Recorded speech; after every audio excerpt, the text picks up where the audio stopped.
You're listening to the AFTERBUZZ TV Network, now the largest new media platform on the web, and your #1 source for after-show entertainment. Very good, Keith Johnson.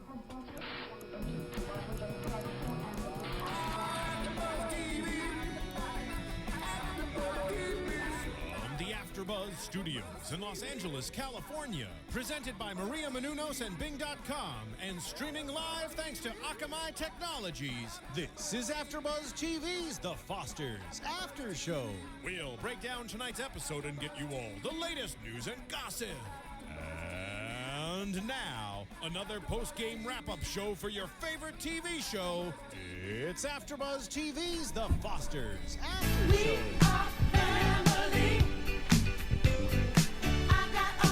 Jeff, give me something. Give me something. I got nothing. Well, Bing is for doing, and we have the honor of being back here yet once again to do the Fosters After Show. We're doing Season 1, Episode 3, Hostile Acts. And I think there was a lot of hostility going on, but we'll talk about all of it. My name is Tara Johnson, and I'm here today with two fantastic hosts. So they are... I am Jeff Masters. And I'm Jillian Leff. And who in this room loves Brandon Foster's on the Fosters? Raise your hand. I mean, I do. I absolutely love him. So today we have the honor. David Lambert is in the house. Brandon Foster himself. What's up, David? I'm very good. Thank you for having me, guys. Well, we are happy that you are here. So we started right at the top. With the episode today, David, we saw some hostility from Brandon that we normally don't see. Yeah, some acts of hostility. A little bit. it's I guess it's a big episode for Brandon in a lot of ways. Yeah, we have described your character as, the solid person, the rock, the stable one. Yeah. Not so much today. No, yeah, he's definitely caught a little off guard and find himself not exactly knowing what to do. In his situation. Yeah. I have to ask, we've had several guests, but you are the closest in age to the kids that are portrayed in the show. Right. How closely do you think your character and the things that your character is going through tracks what a 16-year-old is going through today? I mean, I think it does a really good job. I think the show overall does a really good job of making it really relatable, and we don't need a lot of special effects to have a really captivating show. It could just be a really interesting family and all of the day-to-day things that they have to deal with, just naturally, that makes this show really interesting. So, for me to be able to be a part of that is amazing, Brandon, yeah, he's definitely the rock. And it's always fun to see those characters sort of not know what to do because they sort of set the standard that they always know what to do next. So yeah, he's a really interesting character for sure. And I think in the first episode you gave the line that we all spoke about, saying, "Well, there's enough love for everyone." Right. But in this episode, you were like, "No, there's not enough room for me because the shower is cold. I've been waiting for everybody." Yeah, yeah, definitely. Yeah, the house is getting a little crowded, which makes perfect sense. I mean, it was already sort of a full house to begin with, I guess. But I think. You mentioned sort of regular things for a 16-year-old. Brandon is very used to not being the regular 16-year-old, I feel like, because of his situation at home. He's sort of very easily developed a callous for, people either thinking the situation's very unique, which it is, but, also I think the show explains very well that even if it's same-sex couple raising kids, some of the kids are adopted, some of the kids aren't, everyone goes through the same things at home, and that's what the show sort of is at the end of the day. It's you're just seeing this family deal with very normal problems, but it is still very interesting. But for your character, it's a little bit different because I think sort of, you're a little bit of the man of the house. When Callie is introduced, your moms ask you to make sure you look out for her and watch after her, and that's sort of, a fatherly role and some responsibility that maybe, you necessarily wouldn't have if there was a dad in the picture. So, how do you sort of act that? Do you pull from anything personally or? Yeah, I'm actually the oldest in my family, so I feel like me and Brandon have a lot in common, but that's one thing that I can definitely relate with him. He sort of, in a lot of ways, is the magnified version of me, which is an interesting thing to sort of play. It makes for a very special character. He's becoming a very special character to me, just because I don't have to do as much character research into something specific. I don't have to go to great depths within myself to sort of find this character, because he is sort of an extension of myself in a more peculiar situation than myself. But yeah, I'm the oldest in my family. I happen to play piano as well. I'm not as good as Brandon. I wouldn't say. He's more classically trained and he's more precise. I'm a little more clumsy and kind of, I just feel it out as I go, I suppose. But yeah, he does take a lot upon himself, I feel like, and that's something that he doesn't necessarily have to do, but it's something that makes him is the fact that he feels very protective of his family, of his mother's, and he does want a relationship with his dad. And that is actually what causes the problem, because then he has sort of this juggling act that he has to sort of do constantly, where he has to balance, his mom's and his family and the household and keeping that in check, but also with his dad sort of, and now, especially kind of making his way back into the picture. It poses problems for Brandon, and he doesn't necessarily know what to do all the time, even though he prides himself on being pretty on top of things, overall. Well, let's ask the question. Was it wrong for Mike to ask Brandon, why don't you come live with me, without talking to, the moms? But was he wrong to ask the question of a 16-year-old son? I mean, that's an interesting question. I think it's one of those things where I don't think he was wrong. I don't think he was necessarily wrong. Should he have run it past them? Yeah, maybe, but he didn't necessarily have to, because he is my dad in the end.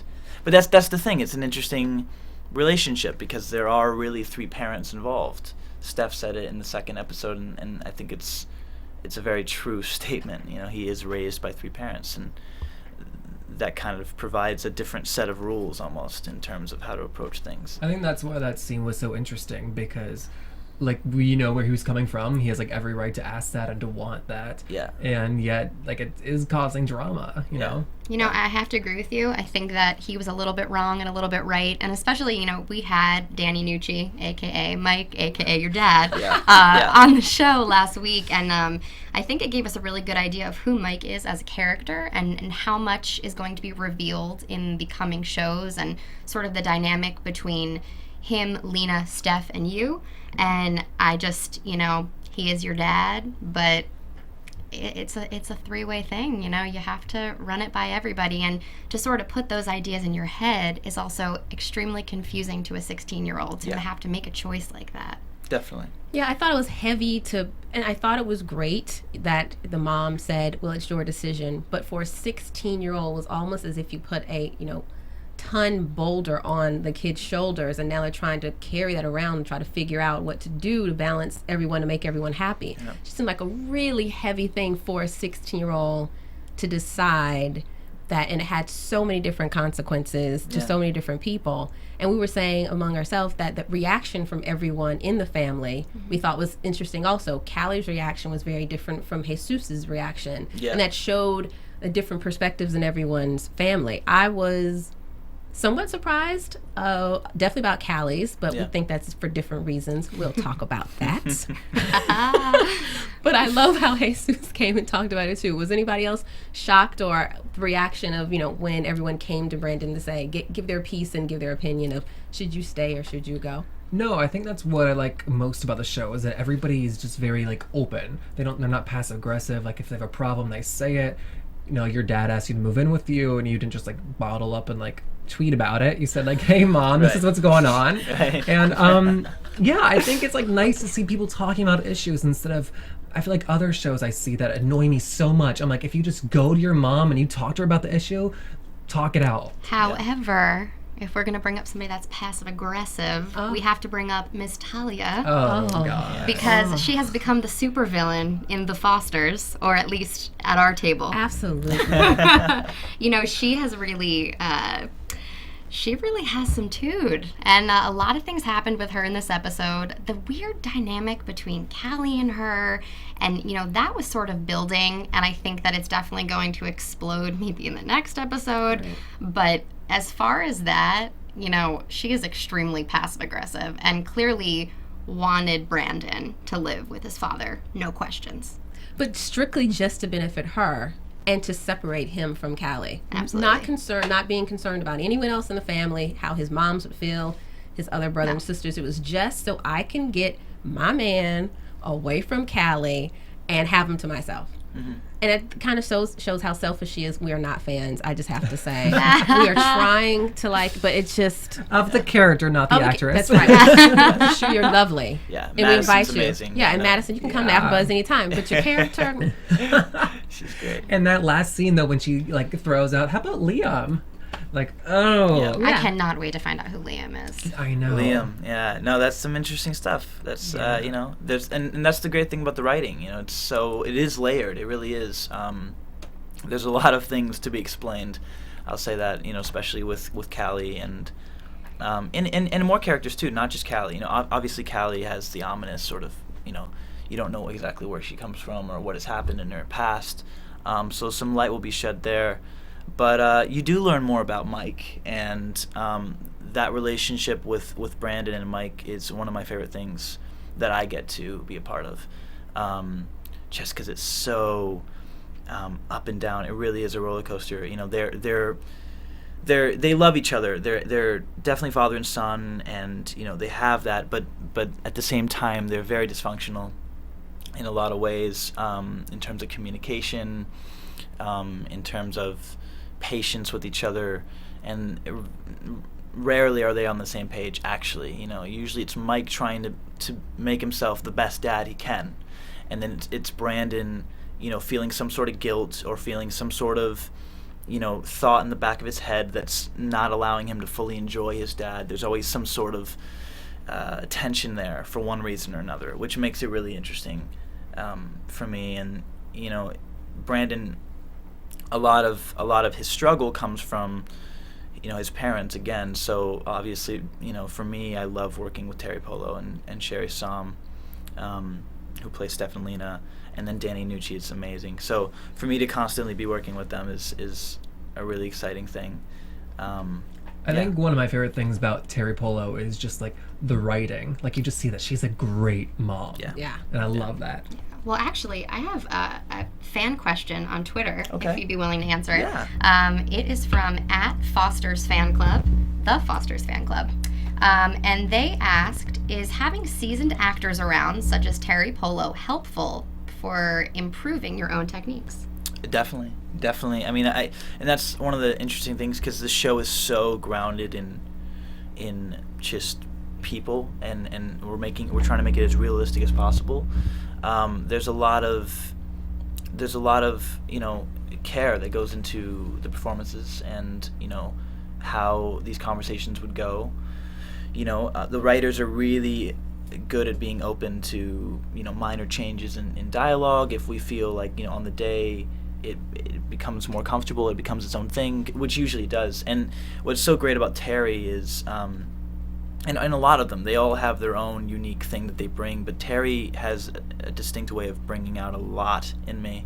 Mm-hmm. You know, sometimes when the camera's not on her, she'll just go off on a rant, and you know, depending on what the scene is. But if it's like a fight, like what we've seen in episode 3, you know, she'll be yelling off a camera just at me, getting all these fresh things for me that weren't necessarily the scene. And it's an amazing thing to see. It's such a, you know, I'm so grateful for that, because she does not have to do that at all, and she chooses to, because I think she enjoys it as much as I do, and we just have a really good relationship, really good chemistry, and a process. You know, we're really developing a process to get these scenes to where we feel like they should be. Are they like your mom's, you know, away from home type of thing? Where you I mean, it's definitely becoming that on set. It's like such a thing. Like, I don't know. You know, we're further along now into season 1, which is also really surreal in its own right. But we have such a routine now, a set routine.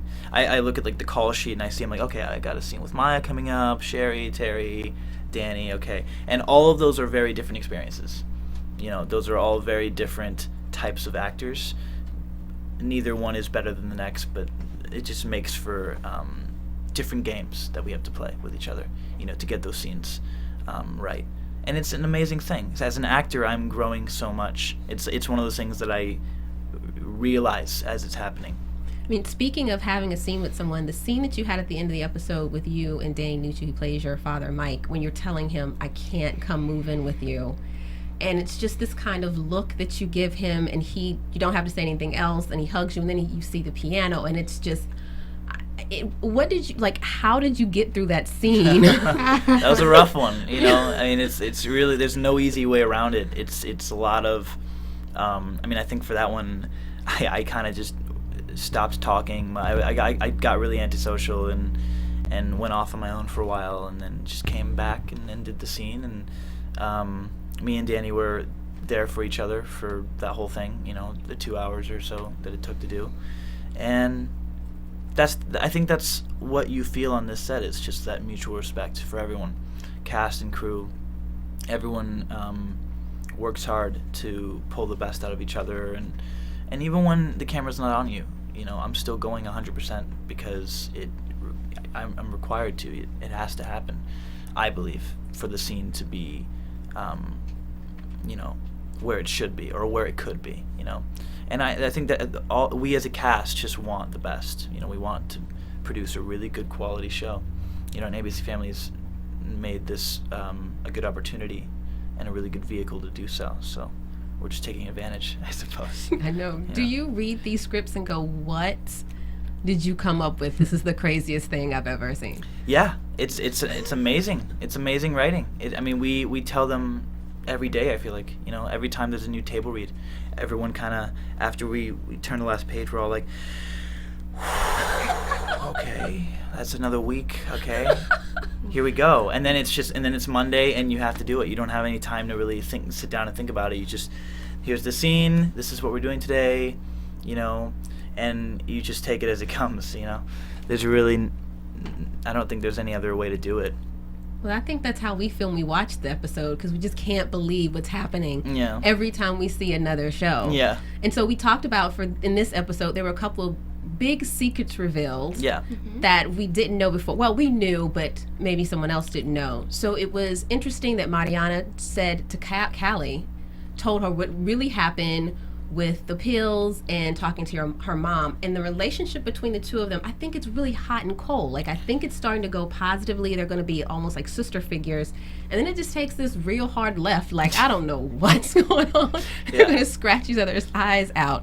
How do they relate on the set, the two actresses?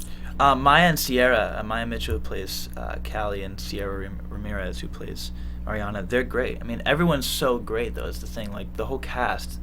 I remember when we were doing the pilot, like way back, a couple months ago now, people were saying, this feels like episode 4 of a show. It doesn't feel like a pilot. You are not the first person to say that. Yeah, and it's a thing. Like, people do say it, and it's an interesting thing to hear. But it's true, because like once we were on actually episode 4, it felt like we were on episode 8 or something, because just the chemistry and the relationships that we'd form.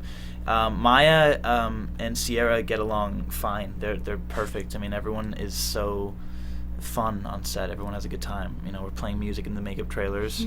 We're, having a lot of fun, because usually we have to do, some heavy stuff here and there.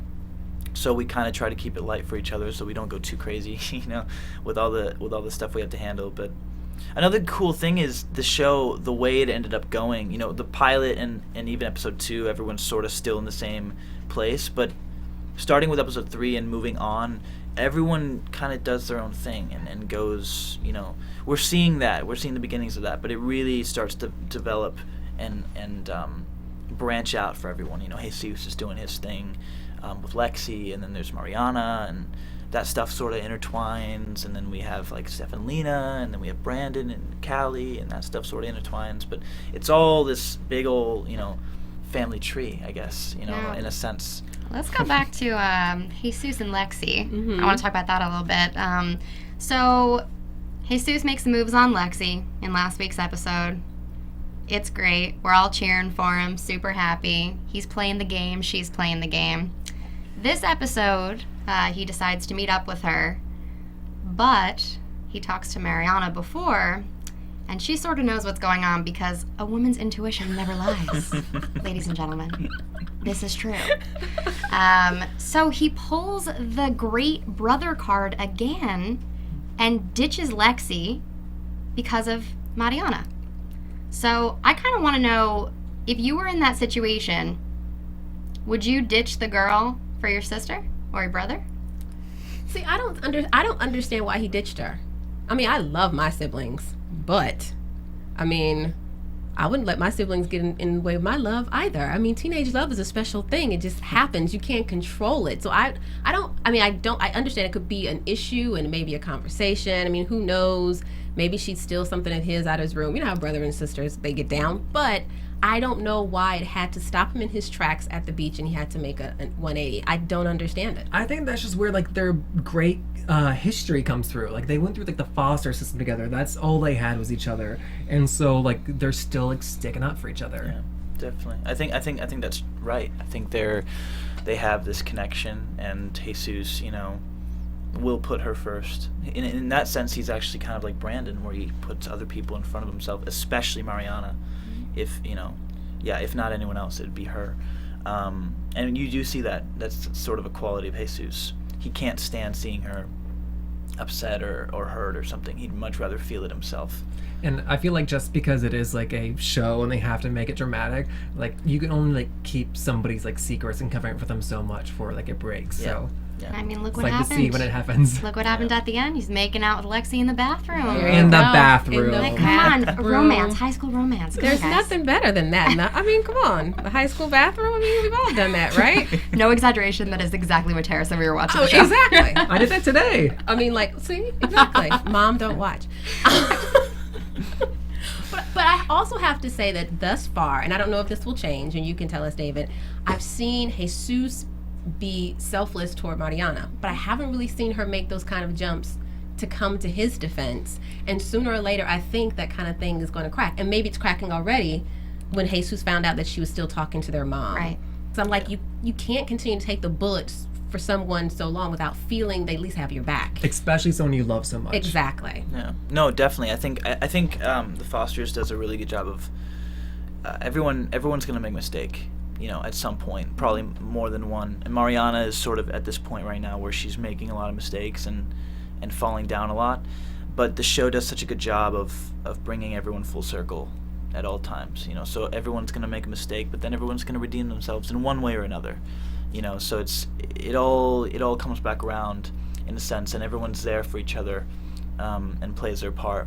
And everybody's mistakes are always like for good reason. Yeah, you know? definitely. And it's always addressed. We will always address every issue that comes up, eventually. Sometimes they drag out a little more. Sometimes communication isn't as good. Sometimes people keep things, and then other times it explodes, and then it just dissipates, and that's it, and it's taken care of. But I think that's how families kind of act. They sort of work that way a lot of the times. This cast is so tight. Have you guys ever had like a movie night, like at the end of the episode, where everyone had 4, bowls of popcorn and sitting around? And well, I mean, we've done variations of that, I would say. I mean, we've definitely all hung out as a cast, and actually, it's kind of funny. We all sort of live pretty close to each other. A few of us do, like Jake and Sierra and me, and there's a few others that we all live in the general area from each other. So it's very easy to meet up after work or whatever. we can meet up too. Yeah. Just invite us to watch a movie. But Jeff, don't you want to tell them about another movie? I sure do. As you guys know, our co-founders and executive producers, Maria Menounos and Kevin Undergaro, created Adventures of Serial Buddies, a serial buddy comedy. But of course, it's like in high school. You kill people, you tweet about it, you text your friend, you kill some more, Yeah. and you make a joke about it. Absolutely. What's not to love? So you can go to serialbuddies.com. You can download it on iTunes. It's funny. It's so funny. I've peed my pants like 3 times in it. And I did not go to change my pants because I was so enamored by the movie. It was dark, nobody saw, and nobody knows but use 3. So go download it today. You support us, we support you. Do us a 1-up.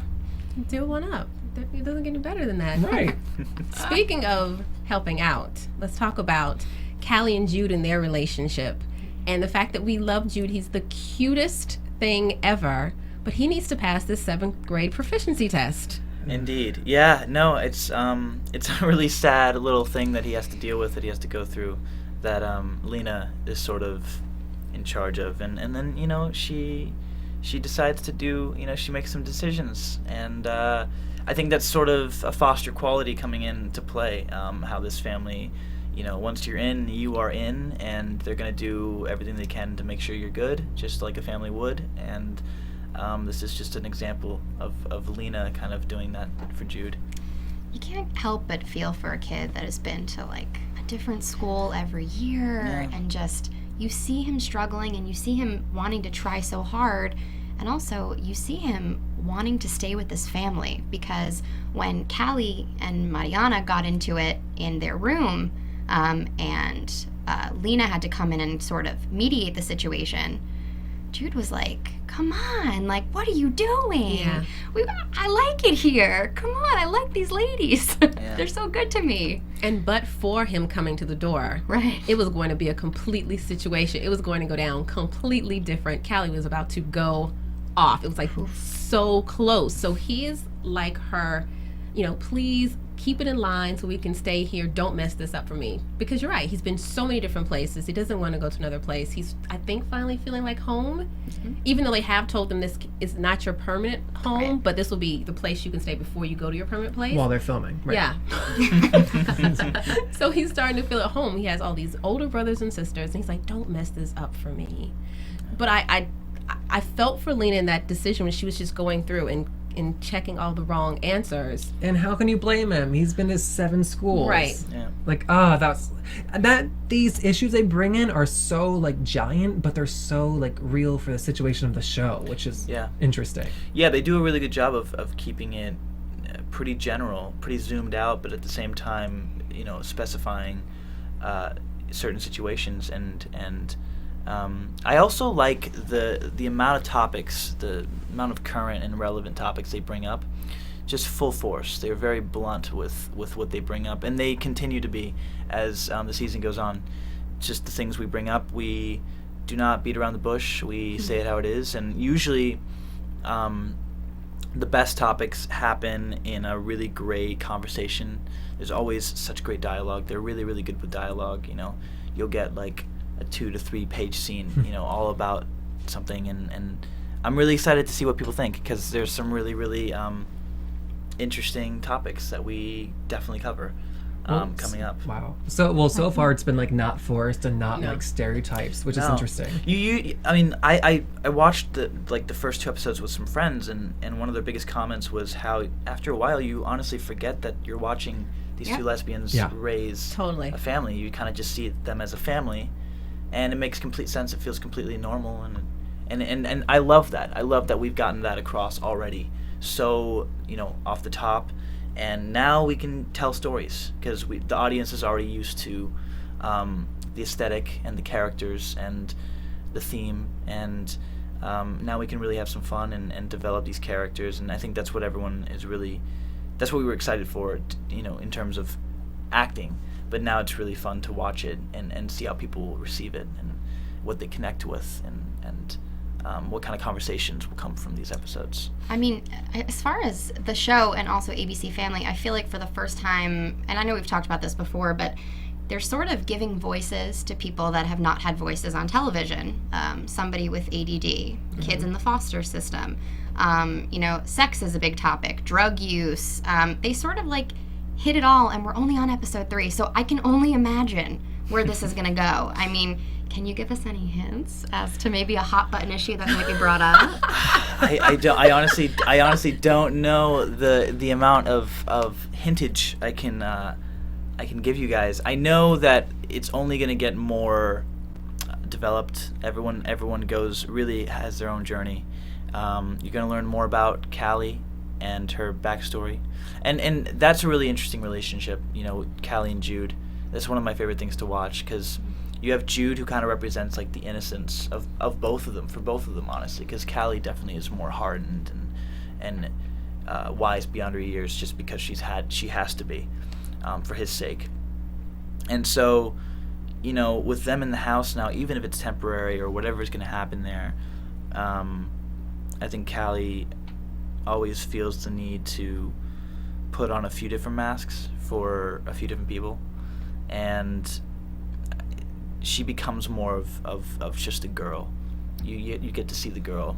I mean, we see her pretty girly in the next episode. She's in a pretty dress. Definitely, yeah. That's a very good example. A very good example. Now, I will say I wanted Brandon to move out only because I thought if he lived with his father, the relationship between he and Callie could just develop that much faster. Yeah, that makes perfect sense. That's what I wanted. So what's happening with that? Brandon and Mike, his dad, they have a few things to sort out. A few? A few things to sort out. And, you know, Mike still has this mindset of, I need to get back in there. I need to get more in the picture. I need to be there for Brandon. I've wasted too much time already. So you're going to see more of him making more attempts and possibly becoming more desperate in his attempts. And more of Brandon not knowing what to do. And there's more confrontations there. But, you know, overall, I think Brandon has a really, really good heart, and it's very clear with any decision he makes. He always means well, you know, and he's very selfless, which is fun to play, because, you know, most characters you sort of ask, it's like, okay, but what do I need in this scene? What do I want in this scene? With Brandon, even though it's things he wants, it always goes back for someone else, for someone else's gain. And it's such a beautiful thing. You know, it's he is a golden boy in the sense that he's just a nice person, but he also has to deal with a lot of hard things, a lot of tough situations. And he gets cornered, and he is vulnerable at times, you know, and that's what I think makes him different from other characters who have maybe had a similar sort of vibe to him, is the fact that he actually isn't perfect. He you know, he just tries his best, I suppose. Now, does Brandon want Talia, or does he want Callie? Because I want him to want Callie. Yeah. No, that's too much drama. It's interesting. I don't know. I think, you know, right off the bat, Talia, obviously, sort of a red flag went up when Callie came in. And I think Brandon really, like, in the pilot, I think he honestly just wanted to help the girl. He just wanted to help Callie. Mm-hmm. There was nothing there besides that. Mm-hmm. Talia was the one sort of seeing it, and it's like, oh, this could turn into something. I could see it. And that's just her, you know, I guess, maybe an insecurity thing, maybe, you know, maybe she's territorial, who knows? You know, that was sort of, they were set in stone, and it was assumed that they have been dating for quite some time. And so when Callie comes in, I think Brandon, it kind of shakes Brandon's world up. And he doesn't even realize it until much later, what is actually happening between him and Callie. He is the most oblivious one, to be honest. I think it goes like Talia, Callie, then Brandon, in terms of them identifying, you know, what is going on there. I think he's just intrigued by her. He's intrigued by her, and we'll see what happens next there. Well, if any of you watch the preview for next week's episode, we know that he is a little bit more than intrigued by Callie. That is true. It's a tricky situation. It really is. That is definitely true. Should we go ahead and do some predictions for next week? And now, your AFTERBUZZ TV predictions. So, Jillian, what do you think will happen next week? Okay, so as we saw from the preview for next week, Mariana now knows that Lexi and Jesus are doing a little something. Kissing. It's high school kissing. Yes, holding high hands. School, although they do talk about sex on this show, people. With candles. Candles, that's right. So I cannot wait to see sparks fly. We do know that I guess it sort of comes to a head at their their quinceañera party. So that's going to be interesting. And I'm also really excited to see Callie all dolled up and what happens with her and this guy sitting right next to me. Yeah, interesting. And Jeff? I think the previews led enough to know that Mariana like lets some secrets out, probably about her mom. I think she finally like gets it all off her chest. You know, I think there just comes a point where like you can't let somebody you love so much like cover for you that much. Like you got to protect them and like do them one up. Because if not, that person will hold it over your head forever. Yeah. And I don't like that. Yeah, it's gonna crack.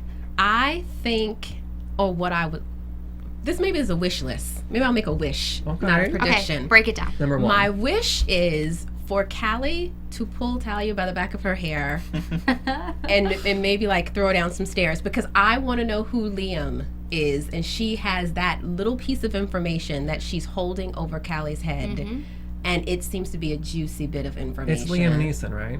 It is Liam Neeson. She's actually. his adopted daughter. She was taken at one point. During high school, he had her. Yeah. That's what I thought. Very particular set of skills. Yeah, exactly. David's telling it all here. Well, Dave, I have to ask you one additional question before we leave. Okay. You mentioned that you play the piano. I do. Do you have a lovely singing tenor voice? Is that also? You know, I started with musical theater. Okay. And as an actor. So, yeah, I mean, there was a point where I was, doing some musical theater, I suppose, and singing and dancing. We like to sing on our way out today. Can we make that request here on AfterBuzz? If all 4 of us sing together Oh, that might be a problem. as a choir. Might be a problem. Good answer. That's one way to get out of it. Dang, I had to try. Sarah just got nervous. I was like, well, no, that's probably not the best thing to do. We want people to watch again. Jillian, do you want to tell everyone about watching? Yeah, absolutely. So I don't know if you guys went on the new AfterBuzz TV website, but it is brand spanking new, AfterBuzzTV.com. There you can watch us live on the little video player that's in the middle of the screen. Also, you can check out all the shows that we have, our hosts, and how to download on iTunes and all of that good stuff. So make sure you check out AfterBuzzTV.com for all the latest and download our show. Watch our show on YouTube. Comment. We want to hear your comments. We'll even maybe read some comments out loud. Totally. Talk about the comments. If you guys have questions for us, let us know. You can tweet me at Jillian Leff or my website, jillianleff.com, and I will be sure to get back to you guys. Where can we find you, Tara? Well, you can catch me on Instagram and Twitter at TJPathToPassion, and I love to talk. That's just what I live for. And I tweet from Jeff Masters 1. And David, where can we find you? I'm on Twitter, DG Lambert. And he was tweeting today during the episode. Are you going to do that again anytime Yeah, soon? of course I will. It was awesome. It was a really cool experience. Well, it was so cool having you here. If you ever want to come back, you just knock down the door. We'll just swing it wide open for Thank you. you for having me. Yeah, definitely. We love being here with you. We'll be back here again next week. Again, don't miss the next episode of The Fosters, and then make sure you don't miss us for The Fosters After Show here at AfterBuzz TV. Until next week. From Bing.com, executive producers Maria Menounos, Kevin Undergaro, Phil Svitek, and the entire AfterBuzz TV staff, we would like to thank you for listening to the AfterBuzz TV network. To watch or listen to other after shows and post comments or questions, be sure to visit AfterBuzzTV.com. I'm Sir Richard Wentworth, and this has been a presentation of AfterBuzz TV. Buzz you later. The views expressed herein are those of the hosts only and do not necessarily reflect the views of AfterBuzz TV or its owners or principals.